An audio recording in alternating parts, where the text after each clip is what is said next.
I thought I'd do a really quick video just to show you what I'm going to look at, right? So the first thing, obviously, I can see when I play the game, the animations are working, which is lovely, but obviously the enemies aren't moving. So the first thing that I'm going to do, I check your enemy, and if I look at the create variable, the create event, I can see you've created a variable called enemy speed with a value of 3, which is good. And if I go to your step event, I can see you are applying the variable x to the value of enemy speed. Now, this needs to be a relative action, otherwise it won't add to. So if we just play this now,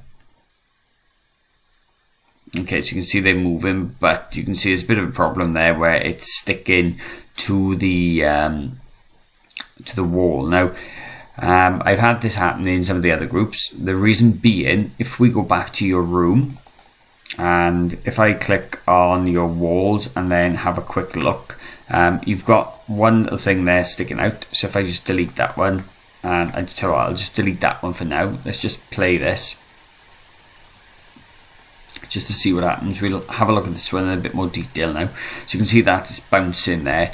If you've got like half a wall, so I'll show you now what might happen. If you've got like half a wall like this, it can have an adverse effect where it won't actually bounce properly.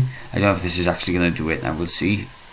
Oh, there are, that one does do it, but we've had it in the past where if you've got half a wall it doesn't work. So if we look at this one now as well, if I just move this one out of the way, is there any reason why that one's not causing it? Now what I'm going to do is just delete that, and I'm just going to make that one, and delete that one. I'm just going to pull these all the way down so that this now will have a little bit more room, I think, to bounce. Now that might be a bit close to the edge, but we'll see now. No, that's okay. So again, it's bounced there and then come back here. So let's close that. Let's have a look over here. So you can see, now then, this is showing my problem. Can you see this? Well, when it hits, when the enemy hits, it's going to hit in the middle. Whenever you do these collisions, always make sure, if it's going to hit something like this, just make it so that it covers more than one block. And what you'll find,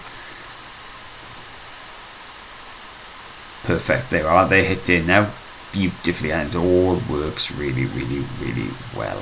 So anyway, I'm just checking your score counter works as well, which is cool. Well done, Diane.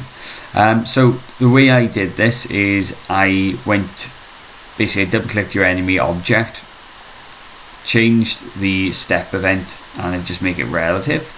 And then I went back to your room, I clicked on the walls layer, and then I was able to move some of your walls around and delete a few things. Now if you did, let's say for argument's sake, wanted something to come out like that, you can just drag it out and that will work. If I just show you this now really quickly, that now should bounce on the end there. Perfect. Okay.